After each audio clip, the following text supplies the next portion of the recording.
and the winter, and with the extensive schedule of games, we get to know which species is going to work more for the World Cup.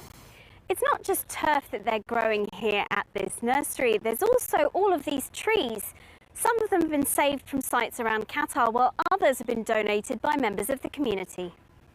This is the place that we saved all the trees from all around the Doha. Some of the trees are very old here, that's more than 50 years old. Actually, in some area or some trees, we know even how much we bought it or how much the person who donated for us, how much he paid for it. So I remember one of the stories that one of the guys, he was a Qataris guy, he donated like his grandfather tree, and he said like my grandfather, he bought it for 2 riyal in 1970. So for me, this is like the legacy and the history of the stadiums.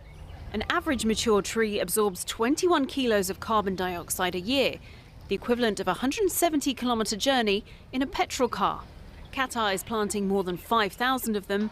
They'll absorb greenhouse gases and local pollution as they aim for a carbon-neutral event. As the saying goes, the grass and the country will be greener on the other side of the World Cup.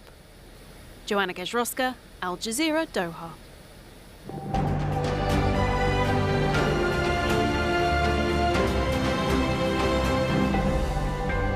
It's good to have you with us. Hello, Adrian Finnegan here in Doha. The headlines on Al Jazeera. Ukrainians are celebrating in the strategic southern city of Kherson after the retreat of Russian forces. President Volodymyr Zelensky has hailed it as a historic day. The Novokakhovka Dam in southern Ukraine, though, is reported to have suffered new and significant damage.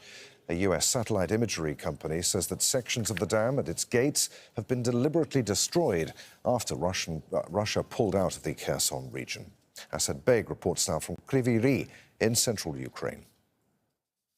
So far, the Ukrainians said that they have taken 3,000 square kilometers just in a day. Now, that is a significant amount of territory, considering previously I've been standing here telling you when the Ukrainians have announced that they've taken 12 kilometers. So since the Russians have withdrawn, it was a rapid advance by the Ukrainians, and they seem to be welcomed by the residents of Kherson and the surrounding towns and villages.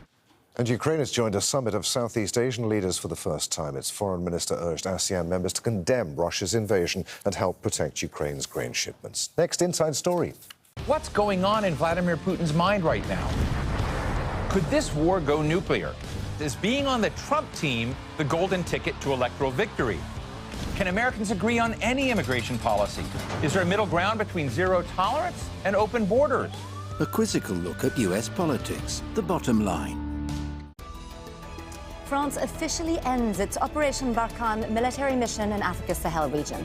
Its soldiers fought armed groups in that area for 9 years. What's it achieved? And what options are left now for maintaining regional security? This is Inside Story.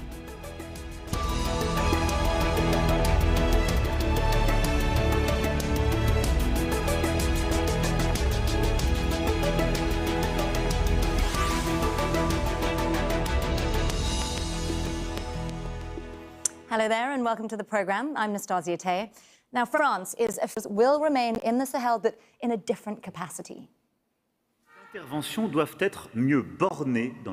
Our interventions must be better defined from the beginning. We do not intend to remain committed to external operations indefinitely. It's also for this reason that I decided, in consultation with our partners, to formally announce the end of Operation Barkhane today. Our military support to the African nations of the region will continue, but according to the new principles that we have defined with them.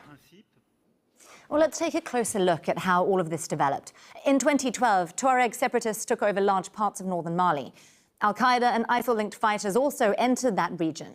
Then in January the following year, France launched Operation Serval at the request of Mali's government, sending troops to try to get rid of those groups. Now, despite